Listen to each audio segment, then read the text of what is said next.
Баршаңызға сәлем достар, сіздермен бірге Әйгерім. Бүгін сізге осындай 40 жылдық жуылмаған бауырсақ, шелпек пісірілген осындай сковородкаларды үй жағдайында химикатсыз қалай тез майды кетіруге болатынын сіздерге көрсететін боламын. Міндетті түрде каналға тіркеліп қойыңыздар.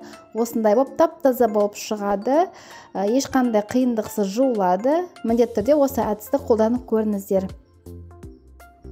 Ең алдымен осындай үлкен ыдысымызды аламыз. Соған осындай су құйып, 6 қасық кәдімгі кез келген порошокты қосамыз. Менде Ariel порошогы болды. Келесі бізде осындай пищевая сода, ас содасын қосамыз.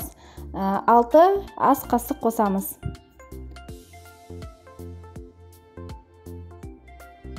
Сосын барып, кез келген сұйық майды 6 қасық сұйық май қосамыз.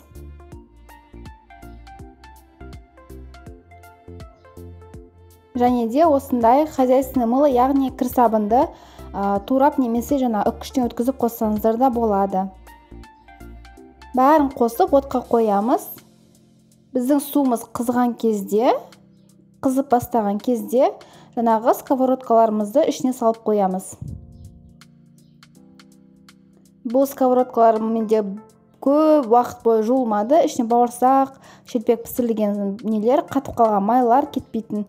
Мынау менде вообще каменный дейді ғой, өте май кету өте қиын болады екен негізі.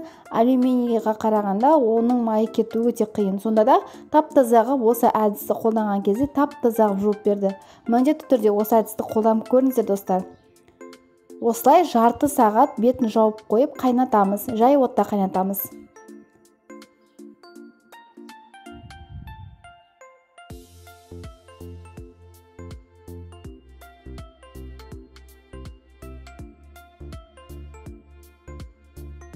Жарты сағаттан кейін қарасаңыздар, өзінің майы өзіне өз түсіп жатыр да, ешқандай қиындықсыз. Мысалға, мен қазір бір қолмен камераны ұстап тұрмын, өте ыңғайсыз болып тұр. Міне тряпкамен былай сүрткен кезде май өзі түсіп жатыр, сізге көрініп тұрғандай.